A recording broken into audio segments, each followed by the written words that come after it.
Bien, bonjour à toutes et à tous, j'espère que vous allez tous et toutes bien. On se retrouve aujourd'hui pour un nouveau dossier de la Justice League, notamment, comme vous l'aurez vu sur la miniature, du personnage de Pamela Lillian Isley, notamment aussi appelé Poison Ivy.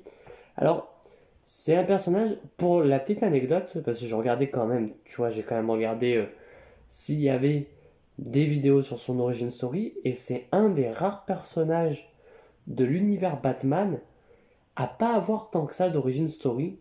Déjà en France, il y en a pas, enfin en tout cas j'en ai pas vu. Et même aux US, il y en a pas tant que ça. Donc autant aller, pourquoi pas, faire une vidéo sur elle, hein, notamment parce que c'est un de mes personnages favoris aussi, hein, préférés de l'univers Batman. Peut-être l'un des rares méchants préférés de l'univers Batman. En tout cas, on va commencer déjà par sa création.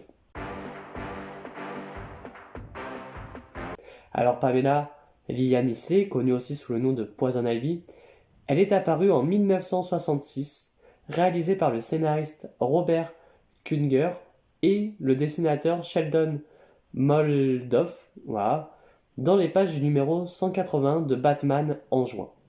Mais cependant, avec tout ce qui était le Comics Code Authority, ce qu'il faut savoir, c'est que Pamela Isley, elle n'avait pas de pouvoir à sa création.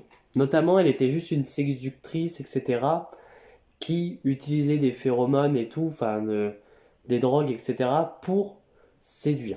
Elle avait aucun pouvoir, etc.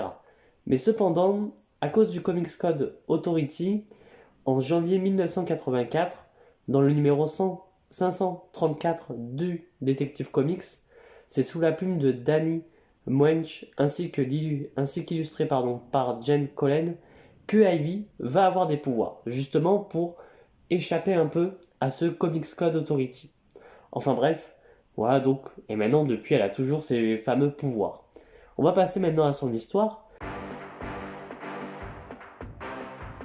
Alors, Pamela Isley, ça dépend des versions, mais le plus souvent elle est née dans une famille assez riche, hein, une famille, et elle a une maladie de peau. Voilà, elle a une maladie de peau. Alors anciennement elle avait une maladie de peau, maintenant avec tout ce qui est Reboot New 52, etc., elle en a plus, mais ça a été soigné, hein, bref. Donc elle a une maladie de peau. Il faut savoir que son père, lui, dû à sa maladie, va l'empêcher d'aller dehors, etc. Donc à chaque fois qu'elle va désobéir, il va se mettre à la frapper. Alors bien sûr, il sera violent avec elle, etc. Mais elle arrivera à retrouver plutôt du réconfort envers sa mère, qui sa mère, elle adore jardiner. Franchement, jardiner, c'est son truc, elle va la rassurer, etc. Elle va avoir vraiment ce côté affectif avec sa mère. Il faut savoir que sa mère va même lui apprendre à jardiner, va même lui apprendre tout ce qui est des plantes, etc. Et va même lui dire que si possiblement elle arrive à entendre les plantes. Voilà, bon, elle n'a pas de pouvoir hein, évidemment, mais elle la rassure en lui disant que son père va se calmer et tout. Et ce qu'il faut savoir, c'est que son père, à chaque fois, euh, va se mettre à, pour se faire pardonner, bien entendu, à donner des fleurs à justement sa mère. Et justement, Pamela, à ce moment-là, va comprendre que les fleurs, ben, ça peut changer, ça peut manipuler les gens. Mais un jour, en fait, à cause des désobéissances, je sais pas si ça se dit, de Pamela, elle va voir son père qui va tuer sa mère de sang-froid devant elle, hein, face à cette désobéissance, et va l'enterrer sous le jardin. Donc du coup, les plantes vont se nourrir de sa mère, justement. Et cependant, son père va être arrêté. Et la police va le mettre coupable du meurtre, etc., bien entendu, et de violences domestiques. Et elle sera envoyée chez un parent, voilà, enfin un oncle, une tante, enfin c'est pas vraiment dit dans les comics, enfin bref. Ensuite, Pamela, malgré ses fameuses péripéties, hein, etc., elle va aller à l'université. À l'université où simplement là tu comprends que Pamela déjà, bah, avec ça elle a un peu pété un câble, et va se mettre à créer des sortes de drogues grâce aux phéromones pour tester un peu leurs effets, pour les manipuler, pour tester leurs effets. Alors évidemment, l'université va tomber sur elle et elle sera envoyée à la casse-prison. Hein, Pamela Isley aura déjà fait de la prison même en étant jeune et elle va réussir à sortir. Tout simplement parce que ce qu'il faut savoir, eh ben, c'est qu'elle a déjà un peu envoûté le doyen, le directeur de l'université justement, et va se mettre, du coup, va faire comme quoi toutes les plaintes sont enlevées et elle va sortir et va pouvoir avoir son diplôme. Alors le diplôme Summa Cum Laude, c'est le nom que j'ai trouvé, je sais pas si c'est là où elle a été ou si c'est le nom du diplôme, enfin bref. Et ce qu'il faut savoir, après qu'elle ait eu son diplôme, c'est qu'après l'université, elle va rendre visite à son père pour la toute première fois depuis qu'il est en prison. Elle ne l'a jamais revu. Elle va aller le voir. Et ce qu'il faut savoir, c'est qu'il va y avoir, non pas, il va même pas y avoir une discussion. Et d'un coup, Pamela va se mettre à l'embrasser. L'embrasser vraiment sur la bouche, hein, évidemment. Voilà. Et elle va partir. Elle va partir ensuite. Et ce n'est que le lendemain matin que, eh bien, tout simplement, Pamela, elle va apprendre comme quoi son père est mort. Voilà, il est mort intoxiqué par des toxines. Donc, jamais personne ne saura comme quoi c'est elle qui l'a tué, évidemment, parce que du coup, vu que c'est des toxines, bah, ça peut pas être elle. Personne va se douter que c'est elle. Enfin, bref. Et donc, bah voilà, elle a un père décédé. Faut savoir que dans les comics aussi, le nom des parents de Pamela, et même là, enfin oui, les parents tout simplement, même les parents adoptifs, on va dire, même si c'est pas adoptif, n'ont jamais été mentionnés. Ils n'ont jamais eu de prénom. Tu te doutes bien que leur nom de famille c'est Isley, mais n'ont jamais eu réellement de prénom. C'est bien plus tard, après que Pamela va travailler chez Wayne Industries hein, durant l'an 0, et ses origines du coup vont être modifiées aussi, enfin bref, c'est un peu compliqué, hein, c'est les comics, hein, évidemment. Et donc, du coup, elle fut recrutée, après l'université aussi, dans un programme de l'armée dirigé par Jason Woodrue. Alors, Jason Woodrue, c'est un peu euh, un membre d'une secte qui veut à tout prix avoir des pouvoirs, etc. Mais Jason Woodrue aura le droit aussi, peut-être, à son petit dossier de la Justice League. Enfin, bref, le programme est dirigé par Jason Woodrue, justement. Elle va travailler aux côtés de Alec Holland, qui plus tard sera justement eh ben, Swamp Thing. Et il va travailler aux côtés de Bella Garten et Philippe Sylvian, pardon, ainsi que Linda Olsenridge. Voilà, tout simplement. Plus tard, alors faut savoir que Jason va essayer de ramener beaucoup de gens dans sa secte, dont Pamela qui va rentrer dans sa secte évidemment. Et c'est bien plus tard, alors qu'ils ne sont plus que tous les deux, que Pamela et Woodrue, justement, vont subir une expérience assez dangereuse, qui va mettre Pamela tout simplement dans un coma dont elle se réveillera seulement un mois plus tard, avec de grands changements physiques. Notamment, son sang va être remplacé par de la chlorophylle, mais aussi ce n'est pas tout, c'est que sa sueur deviendra du poison. Voilà, donc dès qu'elle sue, eh ben, il y a du poison qui sort, et va avoir de nombreux pouvoirs qu'on verra bien plus tard dans la vidéo. Alors, bien entendu, après ça, elle va devenir une criminelle, hein, elle va s'affronter face au Batman, et elle va être enfermée face à la cellule de Harley. Harley, qui justement dans les comics maintenant est en couple avec Poison Ivy, et tout simplement, c'est petit à petit que le couple, enfin l'amitié va se créer, que le couple va être assez ambigu, parce qu'elles seront enfermées tout simplement dans la même, enfin en face, vont se parler, etc. Bon, ça va se faire petit à petit, hein, évidemment, hein, vous vous doutez bien que ça ne se fait pas en 30 secondes. Enfin bref, euh, Ivy va réussir à s'échapper, hein, évidemment, comme quasiment euh, allez, 90% des vilains de Batman hein, vont réussir à s'échapper. Et c'est beaucoup plus tard, alors c'est dans je sais plus quel arc, que, et là pour vous dire, hein, je ne sais plus du tout, euh, Ivy va tester la fusion de l'ADN végétal et humaine. Et va créer, entre gros guillemets, ses propres enfants.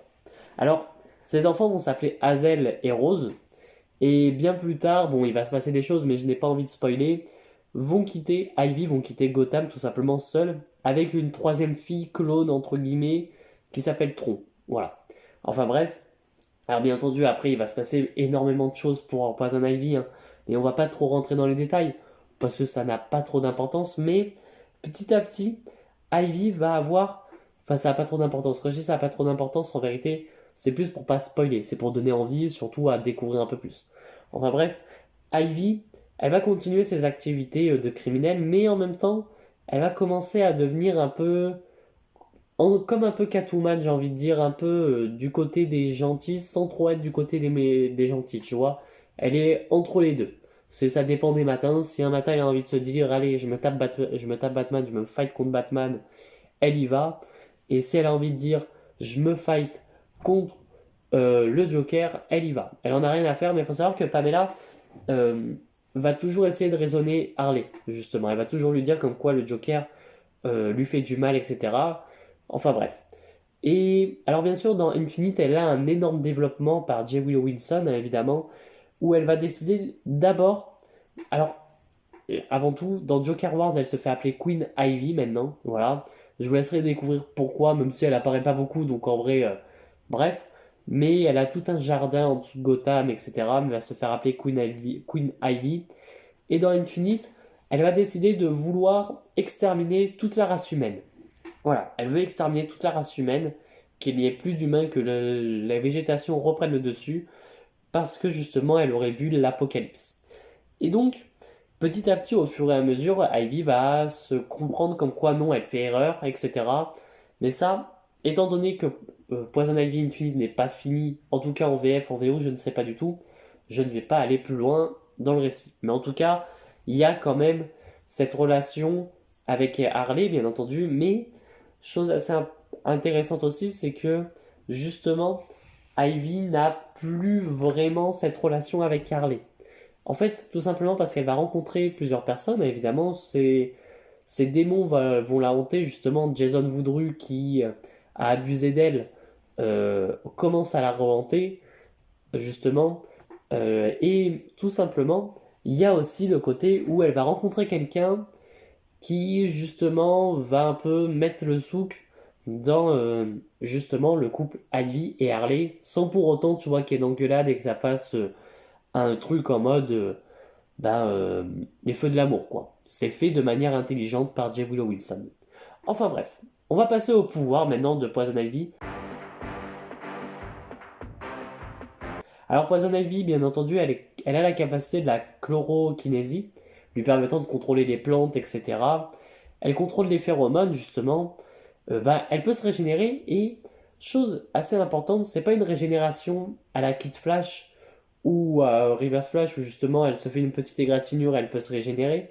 Là, par exemple, si elle se fait déchiqueter un membre, son membre peut régénérer grâce aux plantes, etc. Ça lui fait repousser le membre.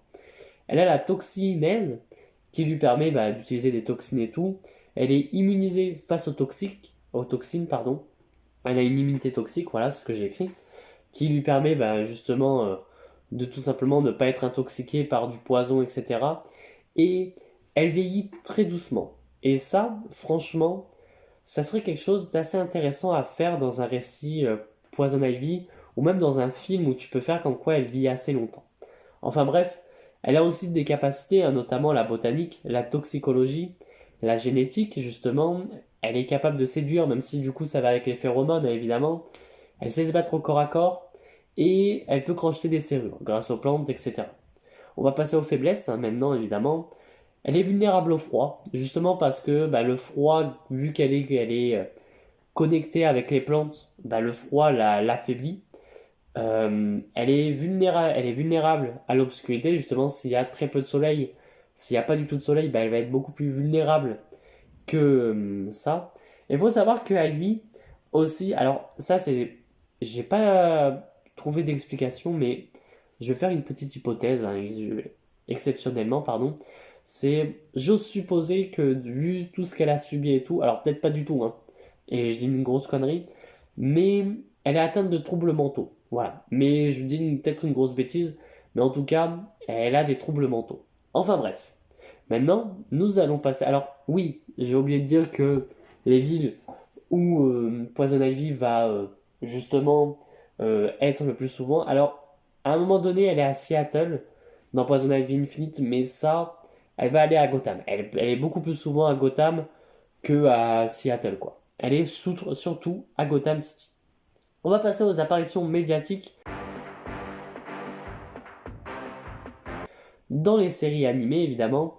On a dans la série animée Batman TAS de Paul Dini et Bruce Timm en 1992 à 1995. Dans Batman, les nouvelles aventures, toujours de Paul Dini, de 1997 à 1999. Elle apparaît aussi dans la série Gotham Girl de 2002 à 2006, dans Justice League et Justice League Unlimited de 2001 à 2006. Elle apparaît aussi même dans la série Static Shock de 2000 à 2004. Alors quand je dis 2000 à 2004, évidemment c'est le temps de la série, hein. Elle apparaît dans la série animée The Batman de 2004 à 2008. Elle apparaît aussi dans Batman l'Alliance des Héros de 2008 à 2011, dans Young Justice de 2010 à... j'espère qu'un jour on aura la suite, dans DC Super Hero Girls, alors c'est pas... voilà, où elle apparaît. Elle apparaît dans DC Super Friends, dans la Ligue des Justiciers Action, dans Harley Quinn depuis 2019, et dans une autre série. Alors faut savoir que quand j'ai cherché, j'ai vu ça, je me suis dit c'est les mêmes séries, mais non. Dans une autre série qui s'appelle DC Super Hero Girl. Voilà. Enfin bref. Elle apparaît aussi dans des séries télévisées, hein, évidemment, comme la série Gotham, où justement elle va avoir plusieurs actrices qui vont prendre son rôle, dont en 2014 et 2019 dans Gotham, et dans Batwoman de 2019 à 2020. Ensuite, elle apparaît dans les films, hein, bien entendu, en 1997 dans Batman et Robin, et Ivy apparaît aussi dans les films d'animation, notamment dans Lego Batman Super Hero United en 2013, dans Scooby-Doo et Batman de 2018, dans Batman Ninja de 2018, Batman vs Teen Ninja Mutant Turtle 2019. Elle apparaît aussi dans Batman Assaut sur Arkham, Batman et Harley Quinn, Justice League Fatal 5 versus Fatal 5, Batman Gotham by Gaslight, et dans Batman Silence, où elle joue un rôle un peu plus important. Bien entendu aussi, elle apparaît dans des jeux vidéo, évidemment, dans Batman The Animated Series, sur Game Boy, etc., en 1993, dans The Adventure of Batman et Robin, en 1994, sur Mega Drive, Game Gear, voilà. Elle apparaît aussi dans Batman Chaos in Gotham, sur Game Boy Color, en 2001. En 2001 aussi, elle apparaît dans Batman Vengeance sur PC, PS2, Xbox, GameCube, Game Boy Advance. Et elle apparaît aussi dans Batman Dark Tomorrow sur GameCube et Xbox en 2003. Elle apparaît aussi bien entendu dans Lego Batman, le jeu vidéo, où elle est sur PC, Xbox 360, PlayStation 2, Wii et Nintendo DS en 2008. Elle va apparaître aussi dans Batman Arkham Asylum sur PS3, PS4, Nintendo Switch, Xbox 360, Xbox One, PC en 2009. Elle apparaît aussi la suite dans Batman Arkham City sur PS4, PS3, Xbox One, Xbox 360, Nintendo Switch et PC et Wii U. Et oui, c'est allé sur la Wii U ça, en 2011. Elle est apparue aussi bien entendu dans les suites de jeux Lego, de Lego Batman 2, Android, PS3, iOS et PC en 2012, Lego Batman 3 dans PS4, Xbox One et Android en 2014. Elle est apparue dans le jeu, et j'ai été assez surpris qu'il existe ce jeu, Infinite Crisis, sur Windows, en 2015. Et c'est un personnage jouable. Bref. Elle apparaît aussi dans Batman Arkham Asylum, Arkham Knight, pardon, je vous dis une grosse bêtise, mais je l'ai déjà dit, PS4, Nintendo Switch, Xbox One et PC en 2015. Elle va apparaître aussi dans le jeu Injustice 2 sur PC, Xbox One, PS4, Android et iOS en 2017. Sur Lego DC Super Villain sur PC, Xbox One, PS4, Nintendo Switch en 2018. Alors, bien évidemment, Pamela Essay, enfin Poison Ivy, a eu différents acteurs au fil de ses carrières. Alors on va pas dire les VF et les VO, hein, évidemment, surtout en live action, les acteurs en live action, ils sont au nombre de 5, voilà, dont 3 qui se suivent successivement pour faire un peu la suite, parce qu'elle grandit. On a d'abord Uma Thurman dans Batman et Robin, hein, le désastreux Batman et Robin en 1997 évidemment. On a Claire Foley dans Gotham. Alors, même si c'est pas vraiment Poison Ivy, je m'explique.